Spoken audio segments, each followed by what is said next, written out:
Welcome to Moby-Dick. In this fictional whaling voyage that Herman Melville published in 1851, the Pequod's leader, Captain Ahab, persuades his crew to follow him in his personal conquest to hunt and kill Moby-Dick. All perish on this voyage except for one, the narrator, Ishmael. I hope you enjoy some of the vintage documentary footage that highlights the drama in hunting whales in the early 20th century. Now, why is this tale still so engaging some 100 years after the American whaling industry faded from existence? I'm here at Arrowhead in Pittsfield, Massachusetts, where Herman Melville lived for many years of his life.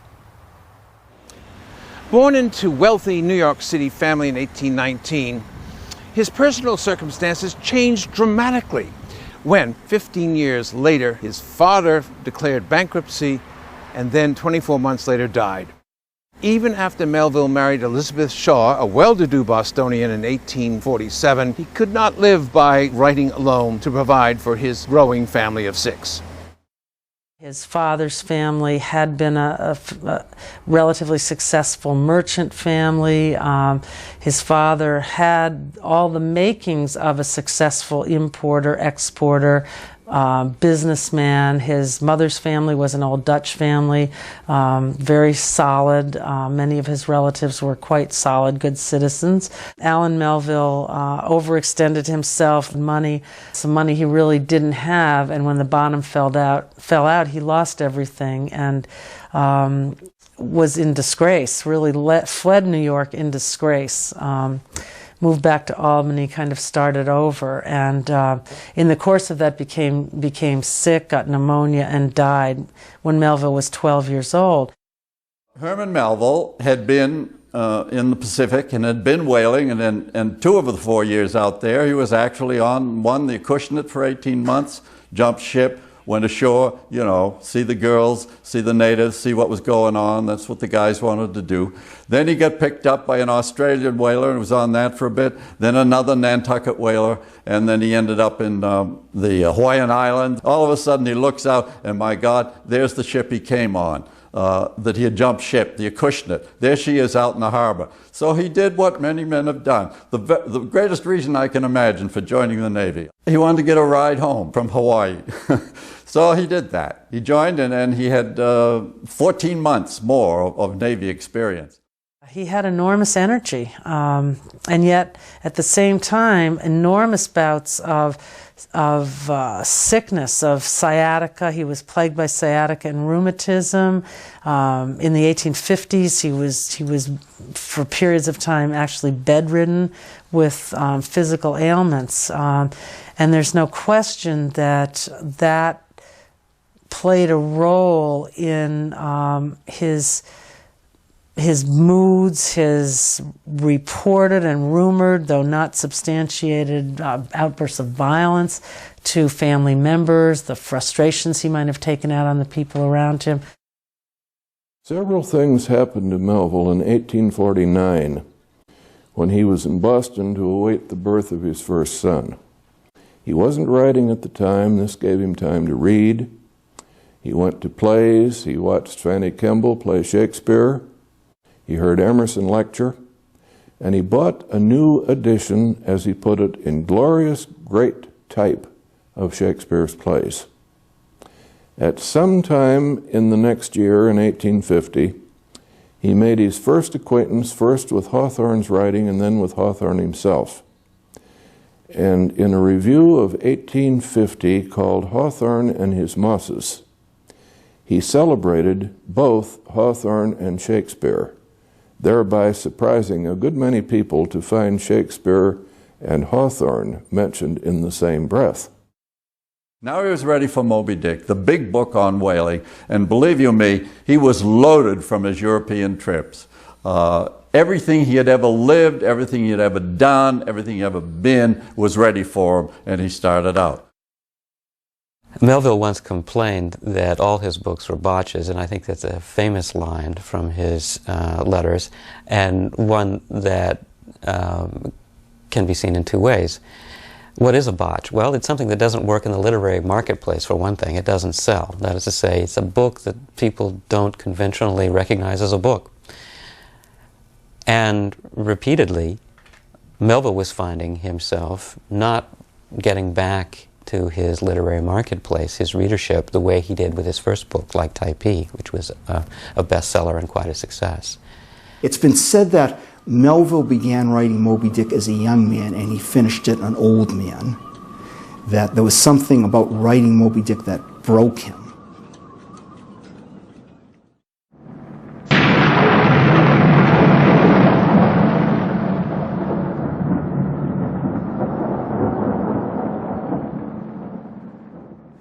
Melville was the first major 19th century American novelist to write and publish successfully whaling and other sealore stories. By 1850, Melville was published in America and England with his novel Typee that earmarked him as a significant writer on the American literary scene. And his greatest literary achievement, written here at Arrowhead in Pittsfield, Massachusetts, some 150 miles from New Bedford Harbor, the departure setting for Captain Ahab's quest for the white whale. Melville completed Moby-Dick in 1851, published by Harper and Brothers in New York City. Now, Melville secluded himself behind here in his second-story library to write Moby-Dick and other works.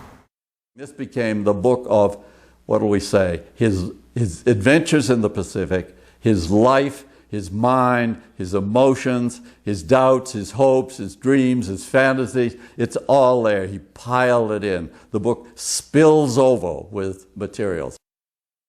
Melville was soaked in the Bible, Old Testament and New. The very fact that characters are named Ahab and Ishmael is an indication. He knew his Bible virtually by heart. He was attracted, moreover, by the heroic figures of the Old Testament, Job being a prize example. Job is a good man who is tried almost beyond endurance by a God whom an Ahab and, shall we say, a Melville simply cannot abide. Melville was brought up in the Dutch Reformed Church. And the Old Testament God that comes down through that particular faith is a God against which he revolted. You will overhear the Bible being in there. You will know that this is a kind of presence within the book. This, of all things, a book about whaling. But you know, Jonah, Father Mapple preaches a sermon about Jonah, stuff like that. And there's constant reference to characters in the Bible. Melville has also used Ahab, who was a biblical creature, the most evil among all the ancient kings of Israel. And he uses them rather neatly to defy the heavens in the course of the voyage. He has some great scenes where he, you know, as it were, virtually raises his fist to the heavens and goes on in big Shakespearean type soliloquies, challenging the heavens and so forth. Ishmael loves having Ahab there and letting Ahab challenge the universe, raise his fist against the heavens, you know, for whatever is happening. Ishmael being the guy who talks about it but keeps carefully on the side. Melville was a volcanic personality and a volatile human being. Any creative person tends to be obsessed with his work at a given time, to make incredible demands on family members. Melville had enormous energy. He would finish a chapter of Moby-Dick and, you know, go charging up a mountain. And I think anyone who sat, you know, fixated and trapped in front of a quill pen of all things where you have to write. I mean, imagine writing Moby-Dick. Imagine copying Moby-Dick with one of those, you know, a goose quill pen and the inkwell, sitting for hour and hour and hour after hour, and then finishing, getting to that place where he wanted to get, and then just having to go and climb a mountain. Moby-Dick is dedicated to Nathaniel Hawthorne, and there's no doubt that the influence of Hawthorne on Herman Melville at the time of writing this novel is enormous. They were living in the same area in western Massachusetts in the Berkshires. Herman Melville was living on a farm in Pittsfield. Nathaniel Hawthorne had rented a small cottage in nearby Lenox, Massachusetts. They discovered each other, they found each other, they talked with each other, they wrote letters to each other, and for the year and a half or so that they were together, it was an intense friendship. He also goes on to say that Hawthorne has a great intellect in repose. That is to say, he was able intellectually to see the deep problems of human existence, but to handle these problems, much like Ishmael does, in a form of repose. He sets out to talk about Hawthorne. He can't help it. He gets talking about himself. It isn't just an ego trip, though. He sees what the two of them are doing as a big deal, you know. Here are two American writers. I mean, everybody's heard of Shakespeare. Everybody knows what's been going on, these famous people. But look, right here and now in America, we're going to get some great stuff. And Hawthorne is one of the finest writers that have ever graced the globe, and we're so proud of him. And he and I together, sharing our genius, are going on, and so it's really an ecstatic approval of everything about Hawthorne.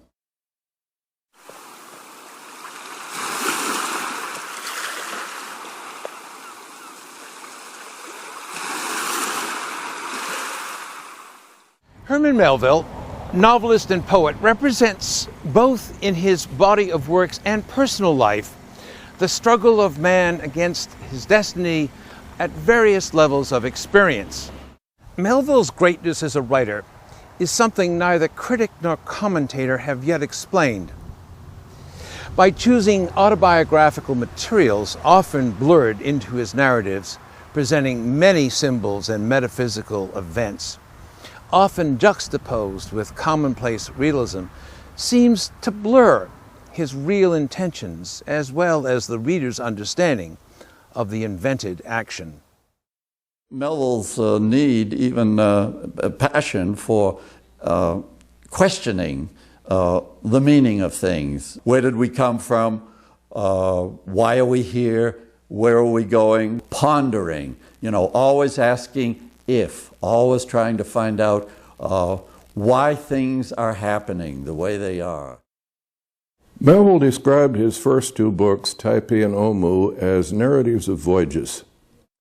What I call the horizontal axis appears and reappears in Melville's fiction from beginning to end, and it's certainly there in Moby-Dick. Beginning with Marty, there is what I call a vertical axis. Two characters appear, Yumi and Babbalanja, poet and philosopher. Yumi soars, Babbalanja dives. And Melville said after hearing Emerson, "I love all men who dive." You will see the two axes at work in Moby-Dick. Melville can wrap everything together, literally pull all these threads together, but say, that just lasts a moment. You know, something else happens and life goes on. That there are all sorts of things that can combine your thought, conventional religion, conventional philosophy, but even with the sentence you just wrote is dangerous. You have to abandon that. You know, you just sort of take the page, take your own writing, and let it go. You've written that, let it go. We have more thinking, we have more writing to do. In that famous letter to Hawthorne, Melville says, perhaps the same fingers that began this letter are not those that are finishing it. He makes the try works where they boiled and broiled the blubber from the whale and so on as a symbol of kind of an infernal hellfire. But he never talks about what it must have been like to be sleeping in a hammock with 500 men in a hold of a ship. Probably didn't wash very much and had worked on this whale blubber all day long. And he doesn't talk at all about that. And I just have always wondered, what was it like for a pretty fastidious young man brought up by a genteel family to be off on these whaling ships? The only thing that could get the soot out of the sails and out of their clothes was their own pee, and they had to wash sails in piss basically to get them clean. He redoes Shakespeare's Seven Ages of Man, but his speech, Ahab's soliloquy, goes through and adds some things that Shakespeare never thought of. He follows human beings through a kind of cycle. As children, we are very faithful. As adolescents, we become skeptical and challenge authority. As we get older, we become riper and more mature, until eventually we achieve a certain kind of repose of if, as he puts it. This repose of if is the ability to deal with the big questions of the universe, this idea of negativity or nothingness, and also to deal with it in repose, to be relaxed with it. But Ahab's point is that even though he can achieve this moment of wisdom, the next day he's back to being an adolescent or a child. Faith, doubt, skepticism, repose, it keeps going around in an endless circle, and he can't handle the cyclicity of it. He wants one place and one place alone. That's Ahab's mentality. He needs to have some kind of direct linear focus, none of this cycle. But for Ishmael, the cycle is everything. He's often been criticized for having very few women characters in his fiction, and for what appear at times to be misogynistic tendencies. There's a kind of undercurrent of sensibility. We see that in the relationship between Ishmael and Queequeg, a reaching out for a kind of expansion of soul that in his day and age would have been called feminine, perhaps, and that we in our day and age perhaps are beginning to reevaluate. We're beginning to cross a lot of those boundaries, what were very much demarcated gender categories in that day, and yet there were many instances of people crossing them and challenging them. And Melvill, I think, was in the forefront of trying to get out of the straitjacket of any kind of convention. Melvill, I think, puts it very nicely in the chapter where the right whale's head and the sperm whale's head are attached on each side of the Pequod, making it lean first one way and then the other. Following Emerson, by the way, who was the source of that passage, Melvill remarks that these are the two schools of philosophy, the idealistic and the empirical, if you will. What he advises people to do is cast them both aside as leading to nothing really productive. Philosophy, ultimately, I think for Melvill, is but a slough and a mire, and yet he couldn't keep his mind or his eyes or his fascination away from philosophical writing and speculation as well.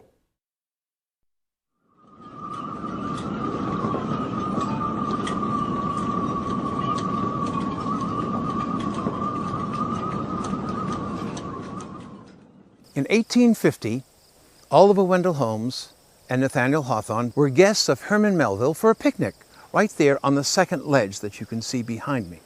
A soaring friendship resulted between Herman Melville and Nathaniel Hawthorne. In fact, 1 year later, Herman Melville dedicated Moby-Dick to Nathaniel Hawthorne. Even if you've only read the comic book, you know the opening three words, the best intro for any piece of fiction ever, I think, in some ways. People know that if they don't know anything else. I think they are immensely important.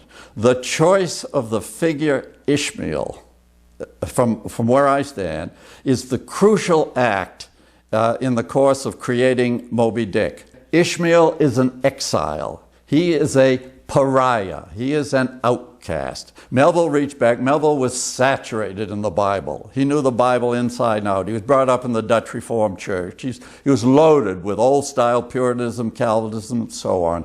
Believe you me, he had some of it knocked out of him while he was at sea for 4 years. But anyhow, he still knew all that. It's a frame of reference for him.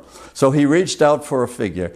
And I think that his decision to make his narrator a man named Ishmael was a way that he allowed himself to at once be deeply traditional and even ancient, as it were, but at the same time modern with it and rebellious.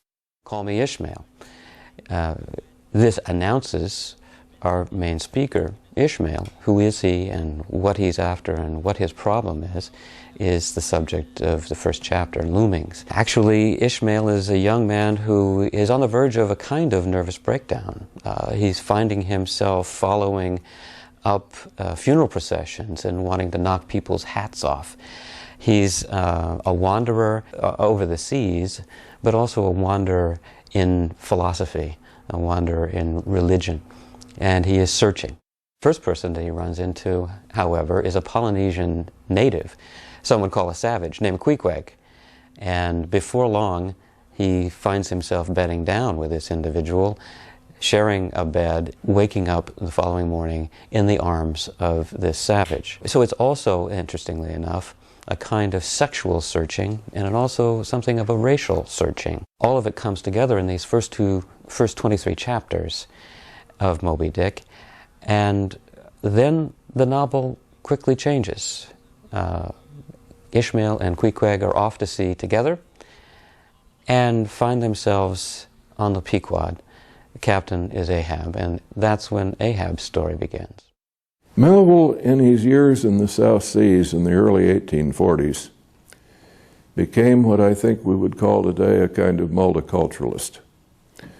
He came to value Polynesian natives for themselves, and not simply as some peculiar tribe outside the law who ought to be rescued by American or British missionaries. In fact, Melville came to take a rather dim view of the excesses of not only the missionary movement, but of what American whalers and merchant sailors and naval sailors had brought in the form of disease to the South Seas. He remarked somewhere that perhaps the South Seas should send missionaries to Christendom instead of Christendom sending missionaries to the South Seas. Out of that remark, it seems to me, comes his conception of Queequeg, who is the ultimate other for Ishmael. You will notice, by the way, that each of the mates of the Pequod has a dark-skinned harpooner. And of course, Ahab himself has the mysterious Fedallah, who is referred to as his darker genius.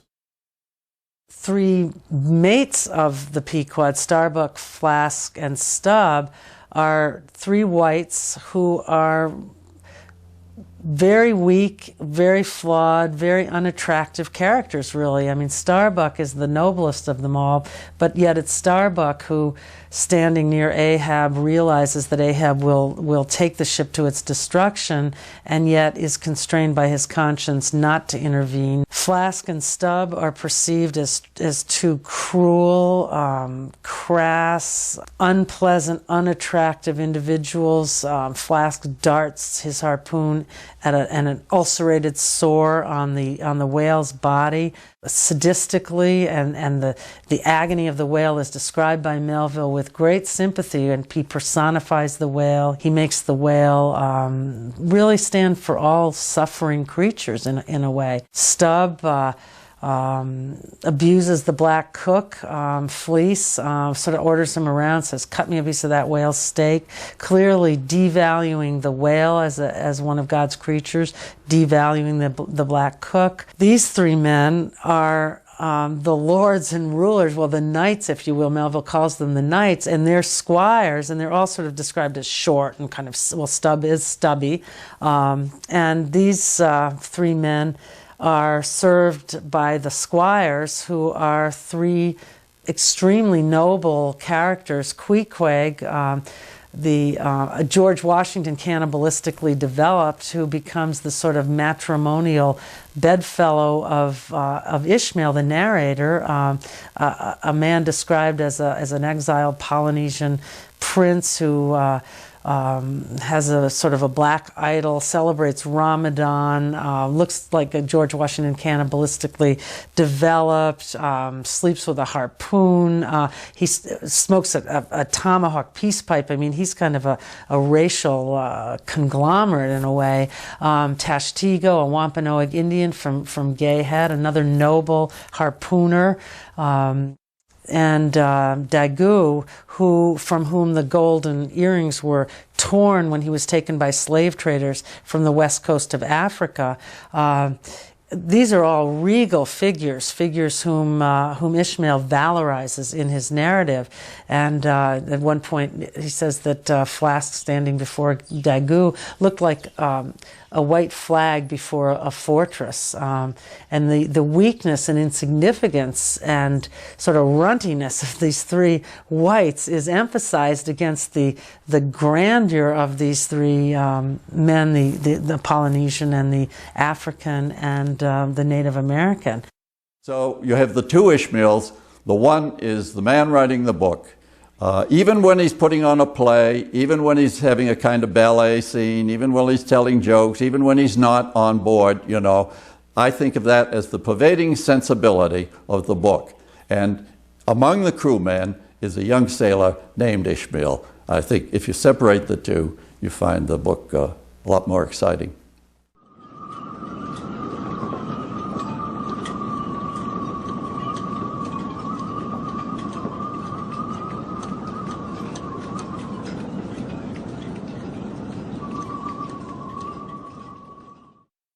May I offer one suggestion in reading Moby-Dick, at least for the first time?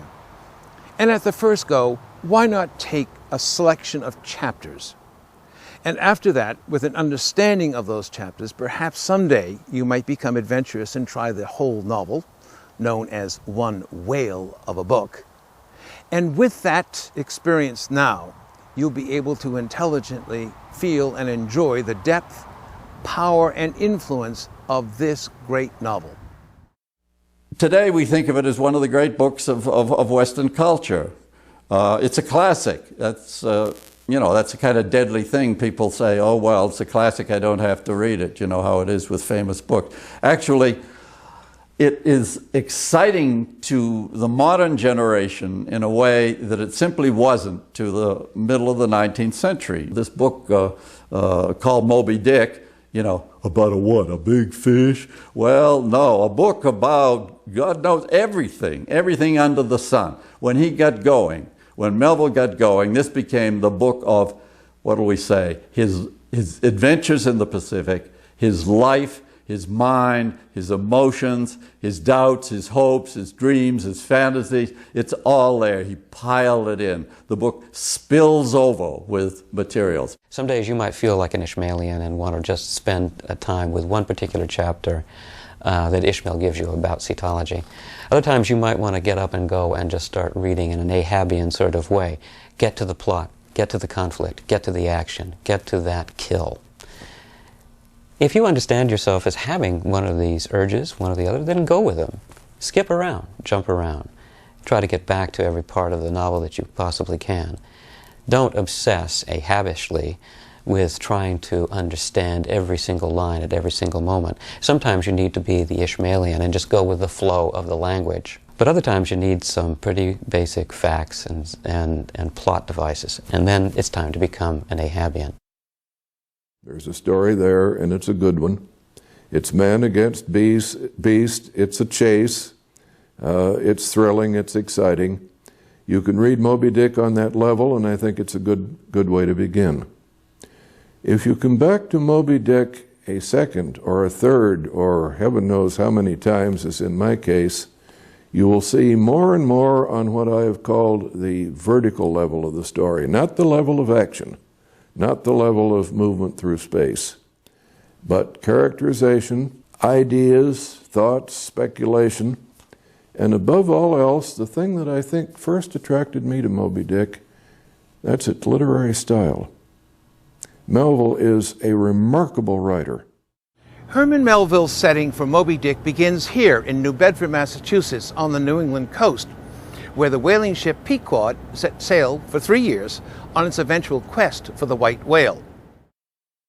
Well, Melville's construction of the Pequod as a literary ship that is certainly based loosely on his own experience aboard the Acushnet it's definitely an imaginative construction that is meant to do a lot of work, a lot of cultural work for the reader. Pequod is named perhaps for the Pequot Indians who were exterminated by the settlers during the Pequot War.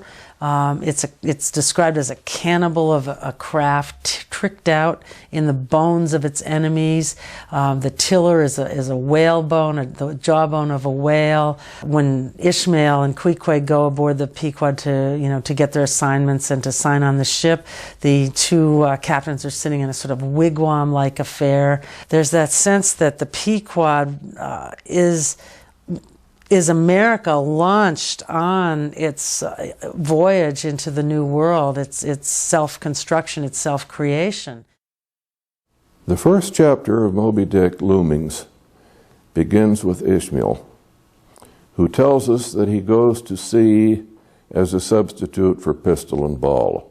Not every reader realizes how serious Ishmael is when he talks about bringing up the rear of funerals and threatening to knock people's hats off. This is Ishmael's gay desperado philosophy. Ishmael leads us from New York to New England to the sea and aboard the Pequod, off to sea into another realm, another world, where he meets Ahab. Ahab inhabits a world of his own, perhaps matched only by Pip, with their common theme of man's insanity being heaven sent, their madness in short. It is only until the very end of the book that the third major character, Moby-Dick himself, looms before us. Melville tends to take his novels out on the high seas, where certain elemental conflicts are bound to occur. The high point of this sequence of stage-directed chapters is chapter 36, the quarterdeck. And here Ahab comes on and announces himself, as Ishmael has announced himself in chapter 1 in Call Me Ishmael. Ahab announces himself to the crew. His job at this point is to convince the crew that they should follow him in this hunt for the white whale, for Moby-Dick. He has lost his leg to this whale in a previous venture and has to a certain extent become obsessed, to a very clear sense, has become obsessed with capturing and killing this whale. But it's just a whale. It's like any other whale. All right, it's white, but that doesn't make any difference to whalers. What he has to do in this chapter is to convince him that the whale means something more to him and to the crew than just another 20 or 30 barrels of sperm oil. And what he does is begin to explain to them a kind of transcendental way of viewing the whale. It is a symbol of all that is covering up and masking a deeper, malignant force in the universe. It's not so much to say that Moby-Dick, this dumb whale, is that malignant force, but that he is the pasteboard mask, as Ahab calls it, that is covering the malignancy deep inside of nature. The quarterdeck scene is not just a turning point in literary art, not just a point in the history of the novel, but it seems to me a crucial turning point in all of Western metaphysics. Since Plato, or before Plato, we've been dividing the world up into a world of appearance and multiplicity, and then a world beyond, a world of permanence, a world of unity as opposed to the plurality of the world we live in, a world of constancy as opposed to the world of change we live in. And when Christianity was grafted onto classical religion, that attained a sort of theological importance. God was in that world. Well, Melville contemplates that world and he says, well, yeah, you could divide the world that way. But what if what's on the other side of that world, from appearance and change, is not good? It's something malicious. Or perhaps, he dares to ask the question, maybe there's nothing there at all.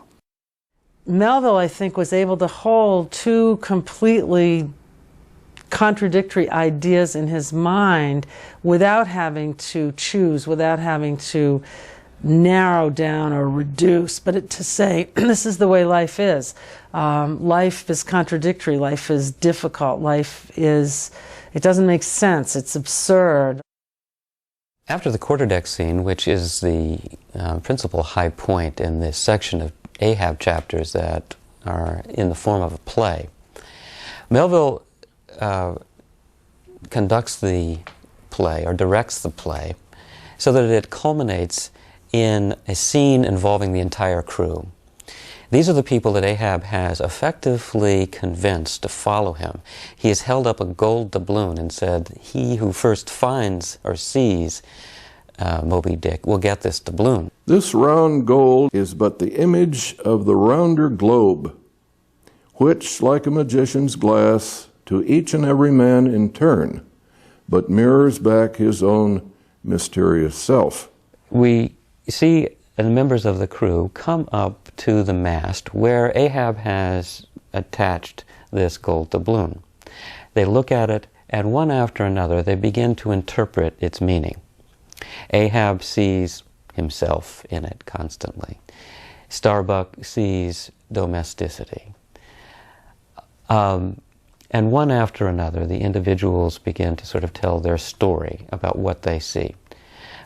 As they begin to celebrate in this final scene of the play, they begin to drink too much, they begin to get angry, and suddenly a Spanish sailor begins to insult a black sailor, and suddenly we have a racial conflict on the middle of the deck. A fight ensues, everyone creates a ring around the two fighters, and little Pip off on the side, the cabin boy, who is himself black, looks on as this fight, this race fight ensues, till finally we get Pip, who at this point has gone insane, although a kind of Shakespearean wise madness, and a squall, a storm begins to come across the sea. All of it is a marvelous conclusion to Ahab's play. But little Pip in turn becomes a wonderful character, and later on, with his special kind of mind, sort of divine madness that he has, he is the one that comes up to the famous doubloon, which is on the mast, and stands in front of it and says something that's absolutely unforgettable, and is very important to, I think, to criticism of this book, to the enjoyment of reading it. He says, I look, you look, he looks. We look, you look, they look. And then he repeats it again, and he goes away. And each of the key characters in the book comes up and tries to read, as they say, emblematically, tries to read it and see what it means. Little Pip has given the cue. And this is what good readers do. I look, you look, he looks. We look, you look, they look. There is no right reading of Moby-Dick. There are as many readings as there are people who want to read it, enjoy it.